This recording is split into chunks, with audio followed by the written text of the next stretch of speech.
হাইকোর্টের সামনে ড্রামের ভেতর থেকে খণ্ডিত মরদেহ উদ্ধারের ঘটনায় মামলা করেছে হত্যার শিকার আশরাফুল হকের স্বজনরা।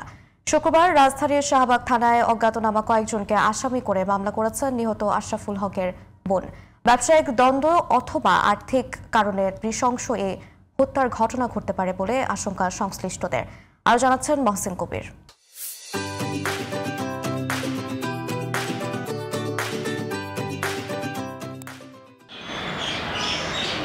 বৃহস্পতিবার রাজধানীর উচ্চ আদালতের সামনে নীল রঙের প্লাস্টিকের দুটি ড্রাম পড়ে আছে বলে খবর পেয়ে পুলিশ ঘটনাস্থলে যায়।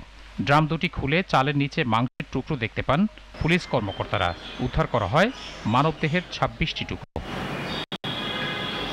পরে উদ্ধার করা লাশের টুকরোগুলো নিয়ে যাওয়া হয় ঢাকা মেডিকেল কলেজ হাসপাতালের মর্গে। হাইকোর্ট মাজার গেটের পাশে যে পানির পাম্পটা আছে এটা মেইন রোডের উপরে রেখে যায়।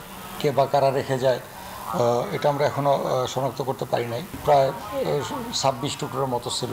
টোটালি ক্লিন হয়েছে এটা। এই ঘটনায় বেশ চাঞ্চল্যের সৃষ্টি হয়। সামাজিক মাধ্যমে ছবি দেখেই ভুক্তভোগীকে চিনতে পারেন স্বজনরা। ফিঙ্গারপ্রিন্টের মাধ্যমে নিহতের নাম পরিচয় শনাক্ত করে সিআইডি পুলিশ। উনি মাল এখানে দেশ থেকে মাল রংপুরে মাল কিনিয়ে এদিকে পাঠায়।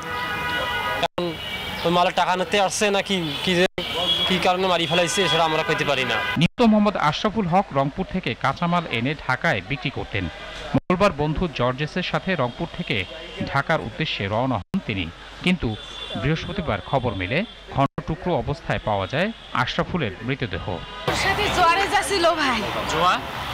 জরেজ নামের এক ছেলে ছিল, জরেজ ওই ছিল, ওর কাছে আমার ভাই ছিল, ওর কাছে আমার ভাইয়ের ফোনও আছে।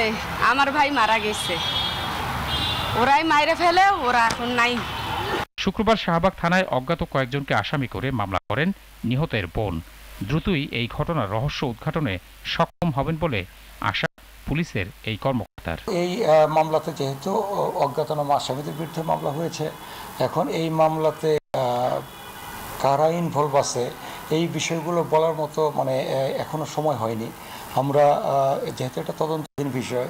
দুই সন্তানের বাবা নিহত আশরাফুলের বাড়ি রংপুরের বড়গঞ্জ উপজেলার শ্যামপুরের গোপালপুর নয়পাড়ায়।